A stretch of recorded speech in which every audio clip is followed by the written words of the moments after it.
Morning, FOTD, find of the day, phrase here. Got a brilliant little short video for you this morning. I've been out and checking for the grey white egret, find out what happens there. So I'm out this morning and I've had a 1 hour walk, and in that short time I've managed to pick up 2 year ticks, 1 migrant, 1 resident but hard to find, and one isn't till the very last second. So stick with me all the way through and we'll jump on in. Morning everyone, find of the day. Just got to Lea Farm hide, got to Ron's hide as we call it. 1 minute past 6, the first little egret's just dropped in on the east shore, and that's going to be my focus for the next 20 minutes or so. I'm going to double check and keep my eyes up rather than looking through my scope. See if I could naked eye both the number of egrets coming through and check again whether there is a great white passing through. Worked out there's already 3 here, so as sunrise has progressed, got earlier, quicker, it comes quick, you know, you're waiting for ages and then next minute, mid-March, bang, and you can be out by 5:45. It's all good, fantastic, about blooming time, but nothing we can do about rotation of the planet, is there? I hope not.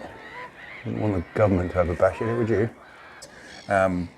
Bit slow at the blocks again this morning. The 4th little egret just came by and went straight on towards Lavels, which is quite normal, and keeping my eyes peeled still. Tricky thing about Lea Farm is that you're facing east, and goes without saying, and there's not much cloud.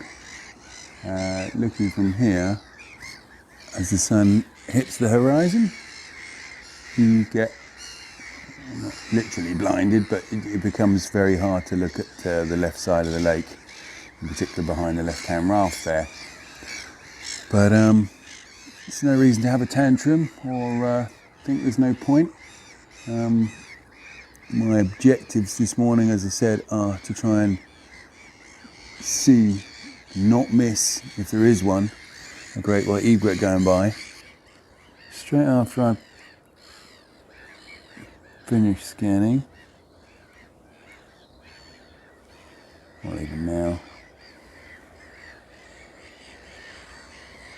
I'm checking the landfill, because we're getting about overdue. Hang on. Yay! This is going to be quite an interesting challenge trying to get this in there. I've just found the first San Martin. Oh man. This little beauty is no doubt a either an adult or offspring from last year or spring from the year before that. Come back to the place we provided, and it's coming across the sky. It's just gone over the right hand side of the single island. I don't think the camera's going to pick it up, but I was literally about to say we're overdue for a red shank. I nearly said there's 2, but it was just a starling going by another one. Because the weather's just been so wet, it's that you could almost call that kind of flat weather. It's not been really cold. The rain conditions, just for whatever reasons, haven't created anything, certainly any circumstances, conditions for a rarity to turn up. I would have thought it would have done, actually. I was half expecting a kittiwake or other seabird at any moment, but it hasn't happened during all the storms.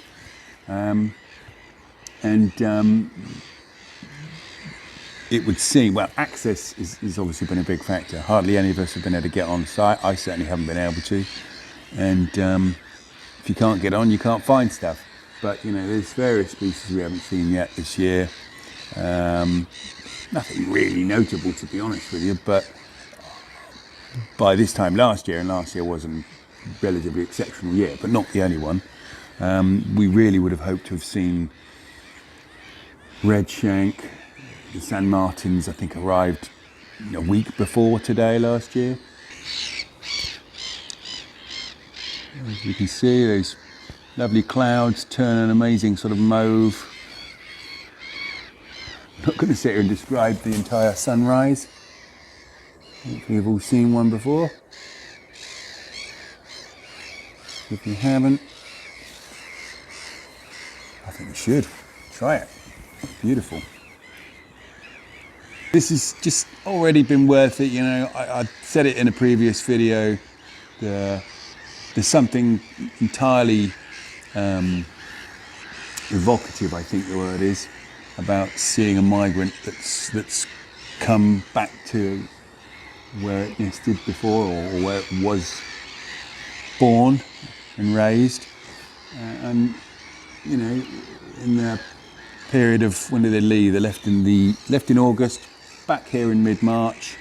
So September, October, November, December, 4 plus another 2.5, 6 months, 6.5 months ago. Doesn't really matter how long they took to get here or there and back. They've done about 8,000 miles, not including all the flying around they did to stay alive and consume things. So they've probably done that again. So 12,000 miles later, and this stinky little bird will hopefully be joined by about another 50, 60, 100 others will be awesome. And because of the flooding, we've got to get our fingers out and go and replace the sand and give them something to nest in.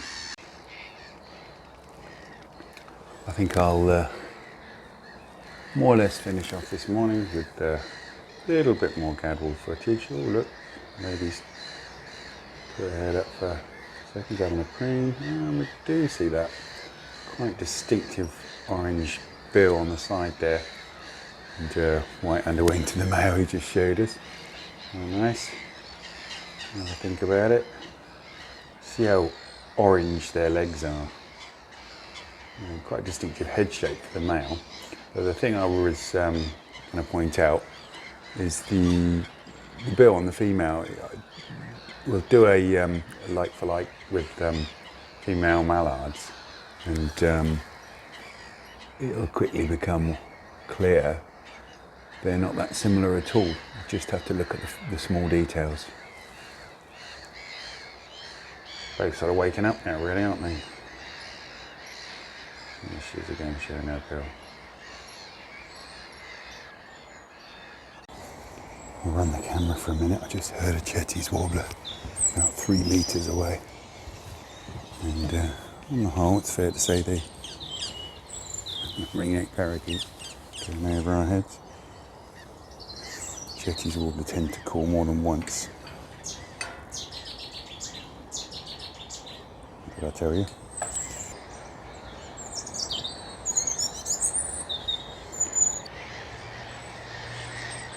Like so many times, it's probably just slipped away. Not very far away still. It knows I'm here.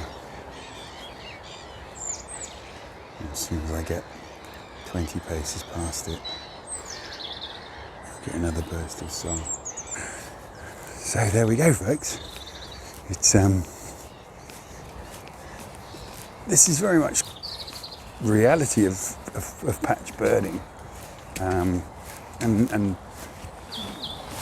this is grabbing 45 minutes, an hour before work. It's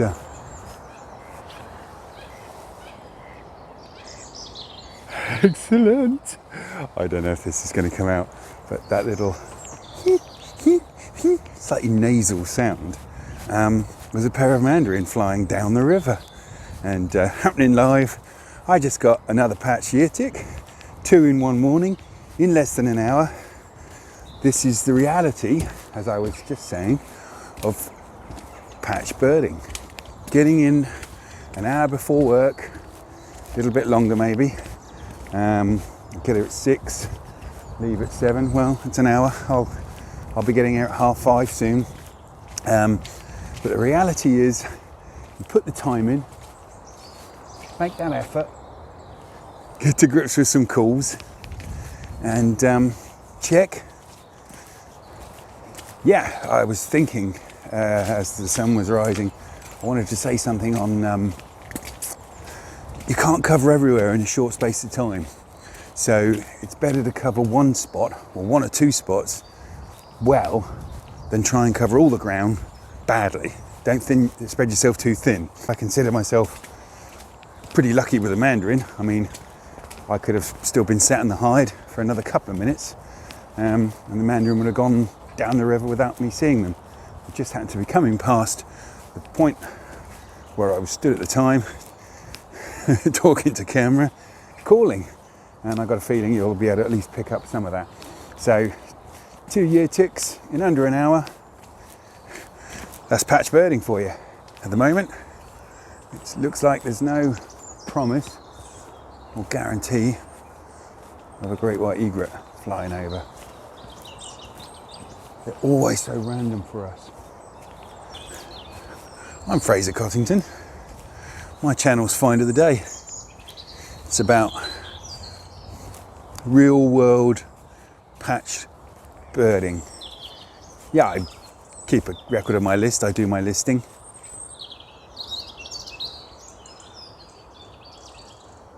In some ways it focuses the mind. But it's about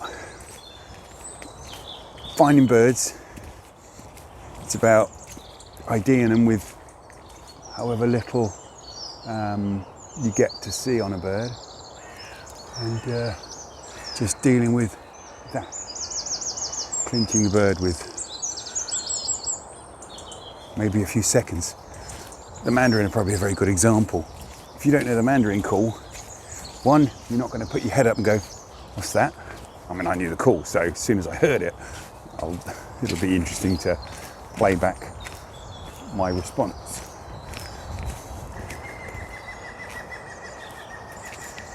If you don't know what that call is, learn it. It's not a rare bird, but you could be walking along, hear that noise, and if it doesn't register what it is, your chance of stopping and looking diminish to close to zero or zero. Thereby you're going to miss dozens of opportunities to see green woodpecker. This channel is all about patch birding, getting out as often as you can, daily if possible, and just learning as you go. Add a call a day if you can, call a week, don't take it as pressure, just learn. You gotta love green woodpecker call. And I promise you, if you can learn calls, even some of them, your birding will be more enriched, you will see more birds, and you'll just enjoy the experience all the more. I know it's challenging, and that's why I'm going to hopefully be able to put some videos together to help people.